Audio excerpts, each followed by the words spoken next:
The views and opinions expressed in the following program are those of the participants and do not necessarily reflect those of KSMQ Public Service Media Incorporated or its assigns.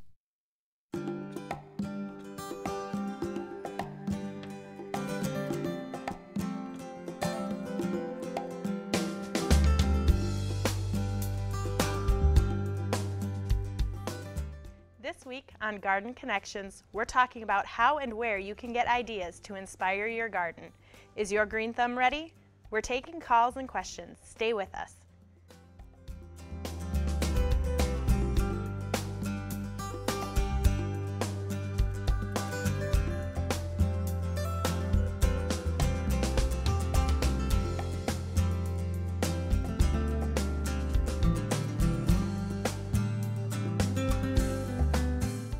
Welcome to Garden Connections. I'm Amy Whitaker. Thank you for joining us. I'm happy to introduce Tom, Jim, and Cindy, and they know a thing or two about starting a garden. We welcome your participation in preparing for spring planting.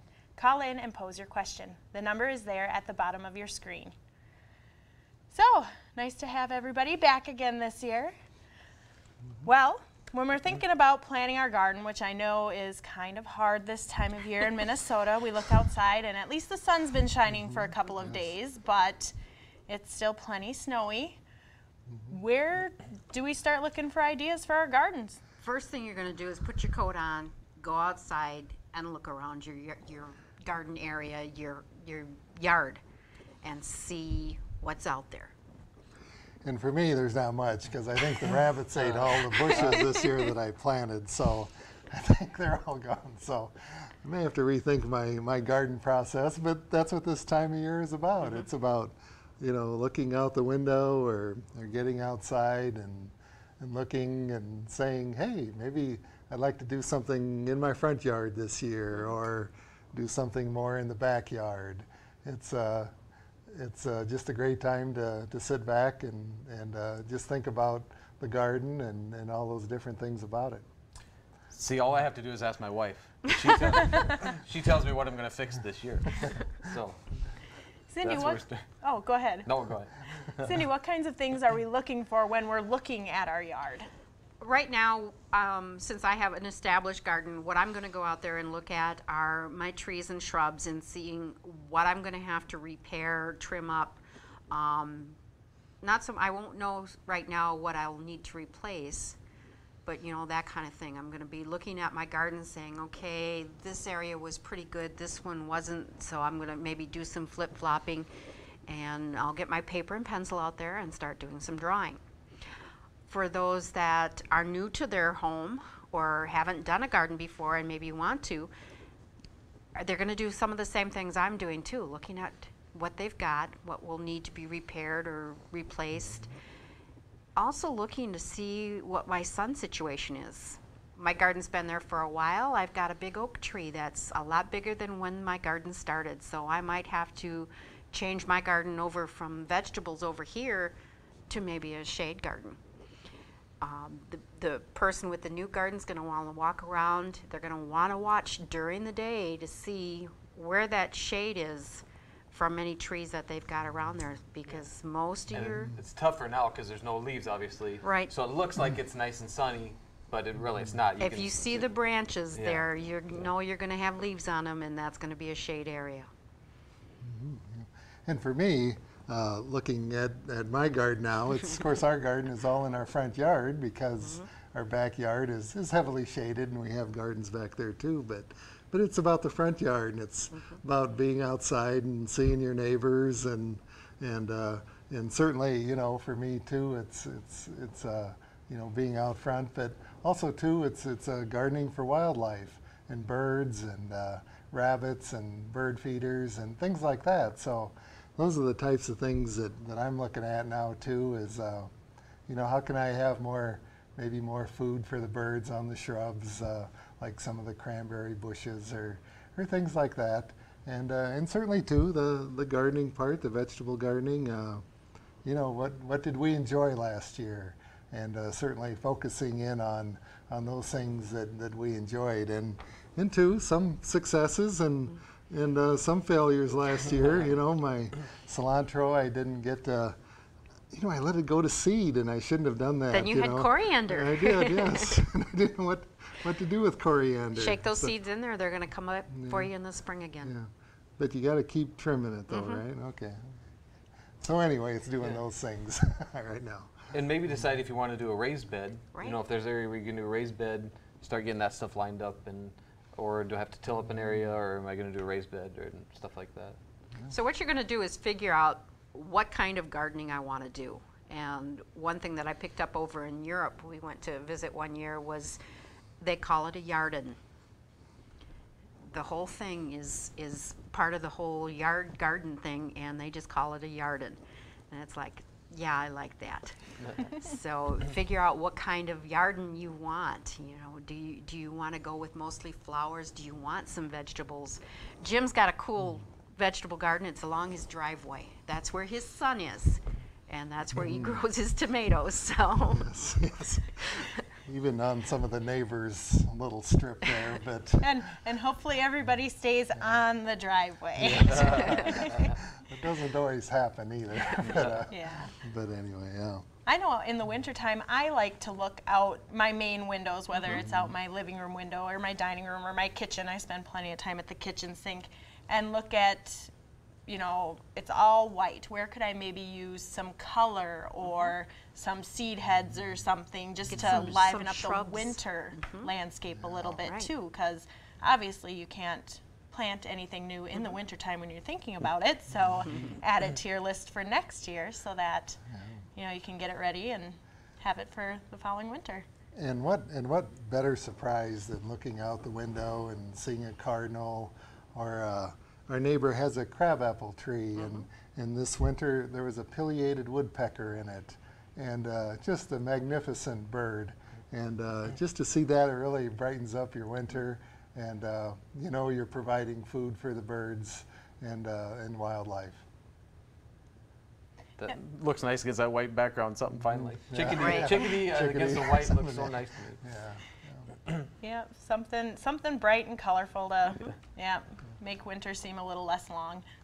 And there's no excuse. If you live in an apartment, or if you say you're retired, that doesn't fly it anymore, because there's community gardens now where you can go rent a piece of ground from the city, in Austin. It's at Park and Rec, and or two, you can talk to your church, or maybe go to somebody who has a big lot and say, hey, we'd like to start a garden up here, and have the food for the seniors or people who need the fresh vegetables and stuff. And so there's no reason why people, even if you're in an apartment or someplace like that, why you can't continue to garden and use your expertise. Some of those community gardens fill up real fast too, so it's never too early to call them and get it lined up Get to your make name sure in you there. have one. Yeah, and just to look at other lots now too, and see if there's owners who would be willing to. Sure, to use your time. You can always replace grass. Yeah, I right. think. Yeah, Grass is grass easy to replace. Very yes. easy to grow. So Cindy, when we're talking about planning out our garden, say we've chosen that we want to do a vegetable garden this year, how would you lay that out? First of all, I'm going to go out there and make sure that it's going to get at least 6 to 8 hours of sun, full sun. And then I'm going to take my notebook and I'm going to draw out the dimensions of my garden, and then I'm going to block it off. And this is what I usually do is, I'll draw in the little symbols or whatever to say, okay, my asparagus is across here, my blueberries over here, I have my strawberries here, my strawberries here. Okay, that leaves the rest of it open. Now what am I going to do? One thing I'm going to do, I've got an established garden. I've had tomatoes on this side of the garden. This next year it's going to be to the other side.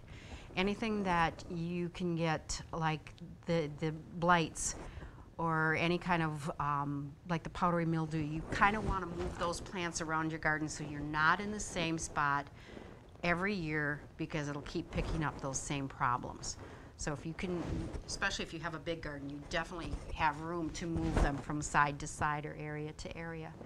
So that'll be my problem plants. I'll move them, draw that on my paper. And I always give, like my tomatoes have a little swirly pattern and my onions are little squiggles, or each plant has a different design that I use when I start drawing it on my paper.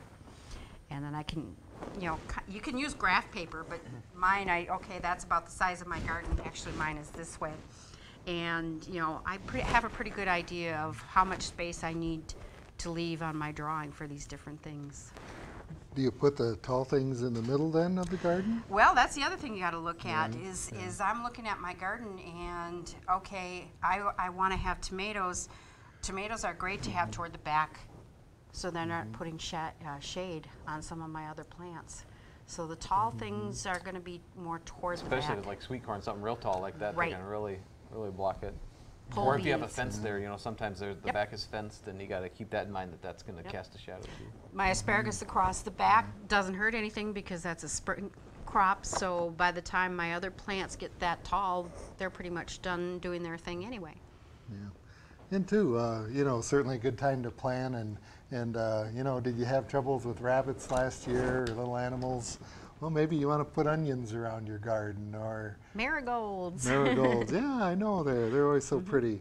And just to keep those shorter things. Well, too, and like the lettuce and radishes where you can grow a crop in 30 days. It's very good like that. So that's always nice. And do you guys have any things that you like to do specifically when you're planning your gardens? Well, I like to plan, like she's talking, a little ahead of time, but it seems like it's never quite as much room in there as I thought.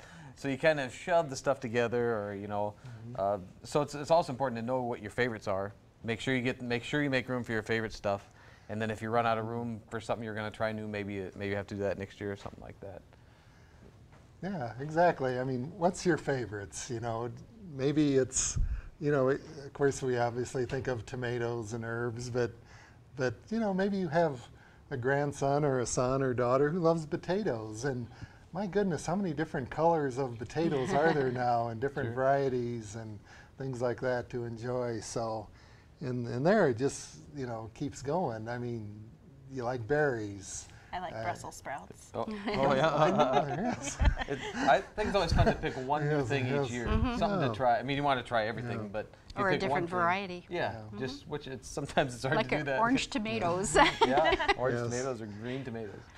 Yes, I know those heirlooms are all different colors, Yeah. aren't they? The heirloom tomatoes. But It's kind of fun because you can have, you don't often think of color in your garden, but you can have Right. different color in your vegetable garden just as well as a flower garden. One of the things when I'm laying my garden out is I'll use like different colored lettuces for my border. So it's not just a vegetable garden, it also looks nice. I know my neighbors appreciate that all the time. So. And I've heard plenty of instances where they've actually put like tomatoes in a shrub and perennial garden just because that's where they've got the space, that's where the light is right, and that's where they seem to grow well. So, some people may think it looks out of place, but then there's always the beauty in it too, Right. They flower, they get nice big red fruit. Putting flowers in your vegetable garden, I mean, that's always a fun thing too. Put the beauty out there too. yeah, nasturtiums. I mean, there's Pansies. edible plants there, edible flowers, and there's certainly never had a nasturtium, but They taste Pete? peppery. Yeah. do they taste pepper? Okay, Peppery. yes. But so many things now. Swiss chard, which is Oh, neon lights. I know, yeah. So many things that are gaining popularity that cooking with them. It gets a lot of attention from kids and parents alike. So It might help sometimes kids eat the vegetables if it's fun or colorful or something like that. yeah. And what about like growing herbs and stuff on your windowsill? That's something you can do this time of year. True. Yeah, some of the stuff you can do year round if you can do it inside. What kinds of herbs do you think are probably best to keep indoors? Well, right now I'd probably do start maybe some chives or sage. Chives are always easy. Yeah. Sage is pretty easy. Basil is pretty. That one, that one we've had it die in the greenhouse when it got too cool. So Yeah. it's like that one you Yeah. kind of have to be careful with. Rosemary sometimes can be touchy. Yeah, I've had rosemary where it drops all of the Right. Oh, yeah. leaves. gets too I've dry. always thought of, and I don't know how well it would work because it's kind of tall, but I thought it would be fun to grow dill inside because I love the smell of dill. Now, a lot of people might not like the smell of dill. It's like, boy, what if my house smelled like that? Well, yeah, if Be you hungry for keep pickle trimming it, you know. Yeah. Just seems kind of fun. Maybe it makes me kind of weird. The thing you want to make, you know, the herbs love the light, so you're going to want to make sure you've got plenty of light for them. And I know we'd all like to believe that we've got unlimited space and we can plant everything that we want in our yard. I do believe that. But it doesn't work. Yeah. One thing that helps with that is you can do rotation crops or even companion crops. You know, you can get some things that work well together.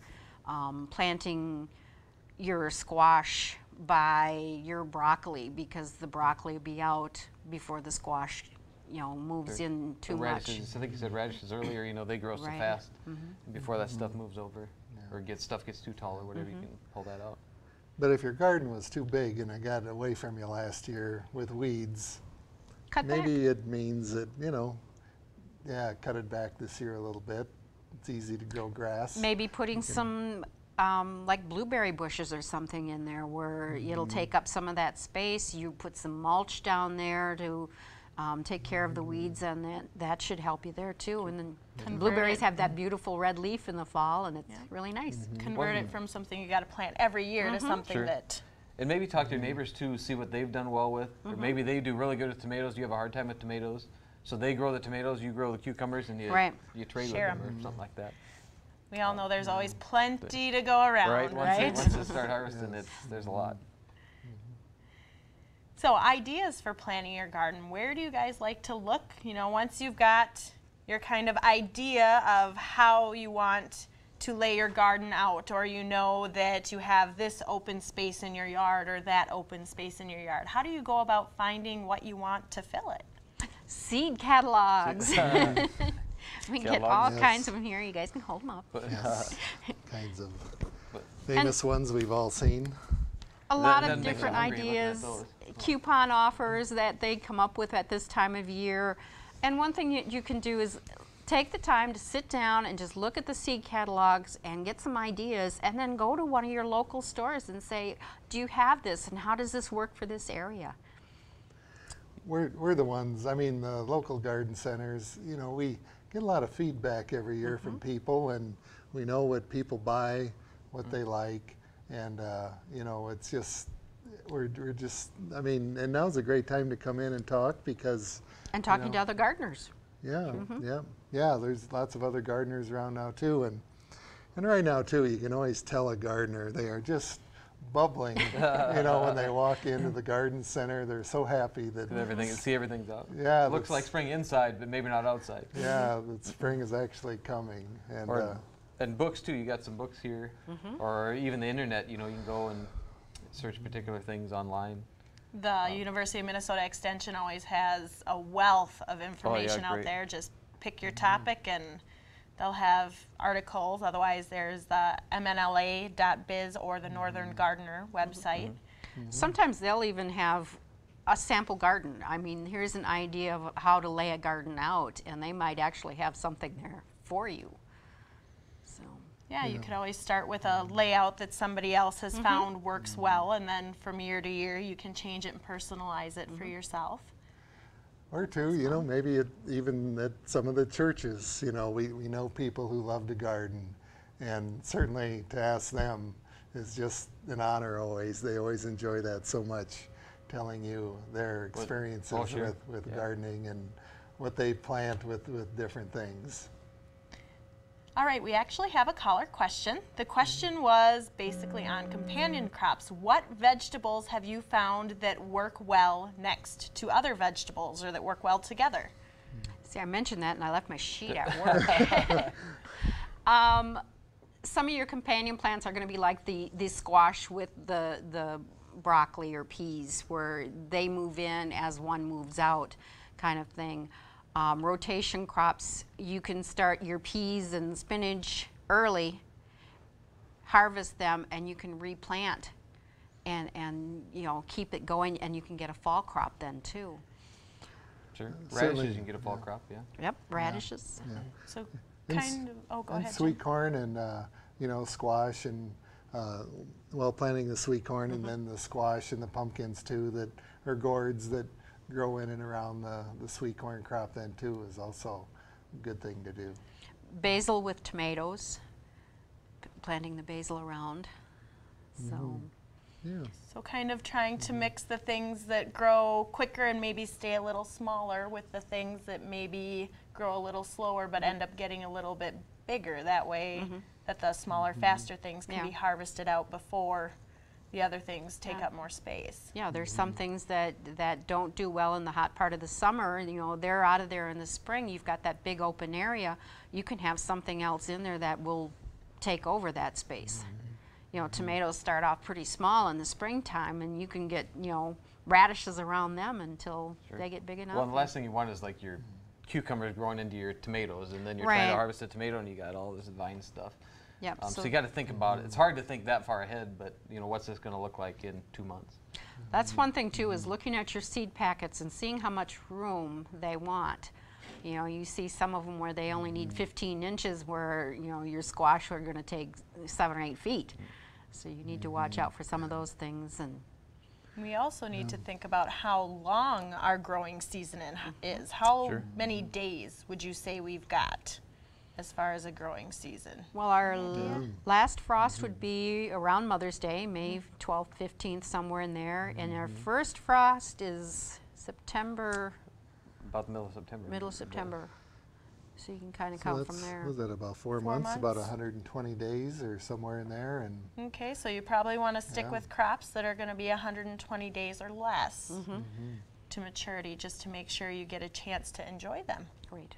after putting all that time and effort into them all summer long. On your rotation crops, there's, you know, some plants that you can plant later that will take some cold, like your spinach will take a little bit of cold, and the peas will take some cool, so you can kind of stretch your growing area out a little bit more there too. but even like last year though, where the season was 120 days, and that sounds long, but because it was such a cool summer, you know, things, Yeah, well, it it's didn't just grow as good. the nature of the garden, where sometimes they just don't mature in time either, and they need the hot weather. Certainly like the watermelons and cantaloupe and peppers and things like that. But broccoli and those plants loved it. Right, yeah, that's the thing. It's- Wonderful, yeah. Something's going to grow really good this year, and something's not going to grow very good, and you don't know what it is yet.